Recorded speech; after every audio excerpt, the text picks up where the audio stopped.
all started 24 years ago here in New York City. 1983, Microsoft committed the company to graphical user interface.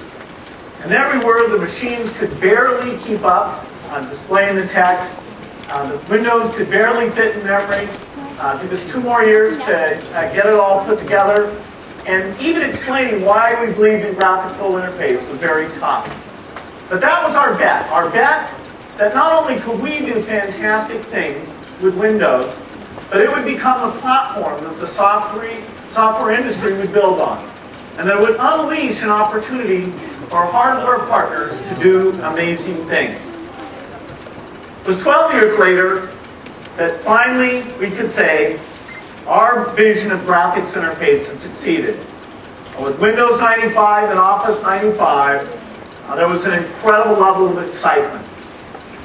Those products brought unbelievable features like long file names. Can you imagine? 32-bit computing. And it really drove graphical interface into the mainstream.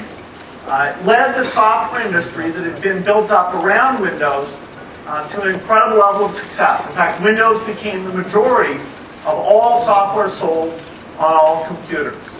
And compatibility thrived with more and more manufacturers building great Windows machines. And so here we are 12 years later. It's a very different industry today, far larger and tackling a much broader range of tasks. In fact, we can say that 12 years ago it was pretty narrow. It was creating documents, hoping you could print those documents. Fonts were an amazing thing. People couldn't believe, wow, these fonts. They're just incredible. But we didn't have instant messaging. The internet was in its infancy. The browser was kind of an obscure feature that first came with Windows 95. And things like digital photography, or moving telephony onto the internet, or TV onto the internet, or digital buying and selling with all the world's marketplaces made more efficient through digital approaches. Those were just a gleam in our eye. There were a fifth as many PCs as there are today. Today, the vision of the digital lifestyle has really become mainstream.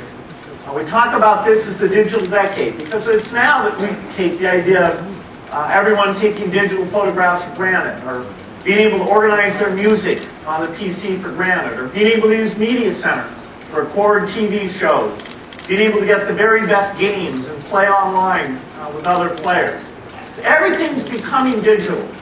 And the platform allows people to be creative and build new applications and show off new hardware advances. That's a central element that allows it all to thrive. So Windows 95 was key to its era, and Windows Vista is key to the era we have today. Broadband penetration is going up every year. People's expectation for how we can do better digital health records, better education, better collaboration, all of those things rest on having this very strong platform. Homes are expecting now to have integration, to be able to get their photos up in their living room, to be able to organize things in a rich way. Users don't want to move from device to device and have it all be different for them. And so as things have gone digital, people have very, very high expectations. They want to be able to take their computers with them. In 1995, there were no portable machines, not to mention concepts like a tablet computer that would bring something like ink into the way that you interact with the machine. People want their PCs now to work with their phones, which have become incredibly smart, and also a device that runs software. You want to move back and forth and have that be something that's completely seamless. So Windows has this exciting central position, a position that is used by thousands and thousands of companies to build their products. So it's been 12 years since we brought Windows and Office together, done a release where we're just showing off the platform with Office innovation, a breakthrough there, and the breakthroughs in Windows coming out together. What kind of innovations are we talking about? Well, we don't have time to list them all, but I like to group them in the following way. I think of features that make it all easier. This is where we get things like search, or the Office ribbon, the Flip 3D, the thumbnail previews. Lots of things in that category of just making it easier. Because after all, people have a lot more files, a lot more photos, a lot more music, and we've got to make it simple to move around and find those things without forcing the user to do a lot of work on their own. The second category I think of is safer. And there's a lot here because as the internet has become mainstream, the issue of making sure your information is protected, that you don't lose it, that you understand your privacy, and software is not working against you, that's become very important. So here we have the new IE capabilities, anti-phishing, anti-spyware, parental controls, a lot of things so that you have safety without having to spend a lot of time thinking about it. Then I think about entertainment. This is where all the great new games that use DX10 come in. We've got some neat free games to go along with it. This is photo gallery to take both movie clips and photos and tag them and navigate through them. DVD maker that makes it easy to do a rich presentation and just send that out to all of the relatives. Support for high definition. High definition definitely moving into the mainstream, and now Windows with great support for that. Another category is better connected. This is how we make it simple to find the Wi-Fi resources and understand if something's not working, exactly what that is. This is where we've got the extensions for RSS. RSS supporting Windows, RSS support in Office as well.